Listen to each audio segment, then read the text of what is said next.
So in this video, in less than 2 minutes, I'm going to show you the basic workflow of Camera Raw.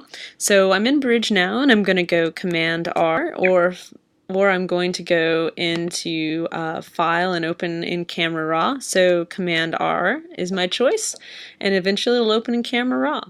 I'm going to start by going to the Tone Curve tab here, and I'm going to choose under Point, I'm going to choose the linear selection, and that's going to give me the best layout of information in my image. Now I'm going to go ahead and go down to the exposure slider. I'm going to go ahead and hold down Alt Option, and what I'm going to do is I'm going to bring back some of my information by sliding that slider away from the highlights, because I can already tell I have a lot of highlights in the image. This is pretty subjective, but know that the area in the middle here that's white is the area that's clipped and has no information in there.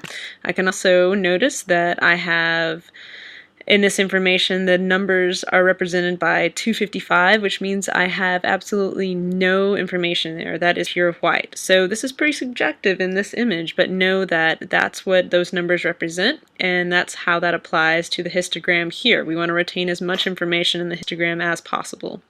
I also then want to go down to the blacks and hold down the Alt Option button.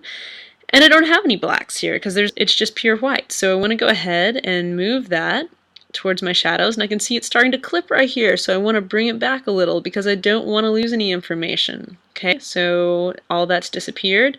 It's right before it clips. Okay, so now that will give me an idea that I have a full tonal range here. And I can move my arrow down in this area and find out that I don't have 0.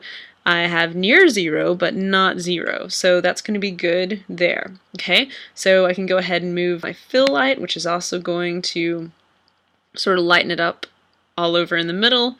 I don't really want to do that in this image, but that's what it does. It works just like a fill light. Recovery is going to bring back information on my histogram as well, but sometimes it can flatten out my image overall. So in this image, I don't really feel like I need much recovery at all. Clarity and vibrance are going to mess with saturation and with areas of sharpness.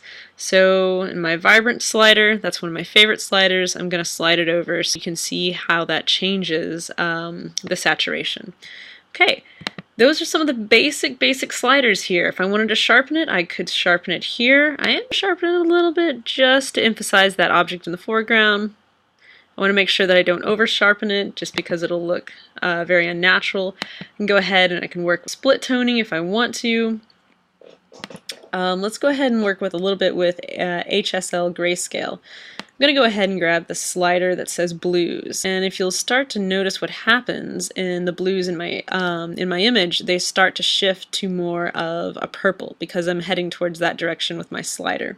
Okay, I'm going to go ahead, and if I want to work with split toning for the highlights, I can move that slider in a certain direction, and it's going to start to shift my highlights to a certain hue.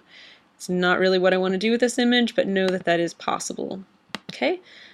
So for my basic workflow, I'm not really going to need any of the other functions for this image. I feel pretty good about what I've got, and I want to go ahead and say Open Image in Photoshop, and that's going to take that to Photoshop. Okay, and that concludes the basic workflow in Camera Raw.